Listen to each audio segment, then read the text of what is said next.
piso. Ilagay ko nga dito. Kahit gaano kaliit o kalaki ay may naitutulong.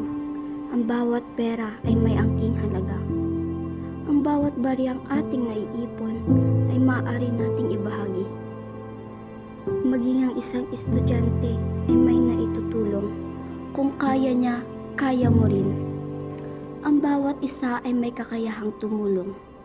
Mapabata man o matanda, lalaki man o babae, walang pinipiling kasarian ng pagtulong. Ang bawat salapi ay napapakinabangan, maging piso, 2 piso, anumang halaga, basta't nanggagaling sa puso.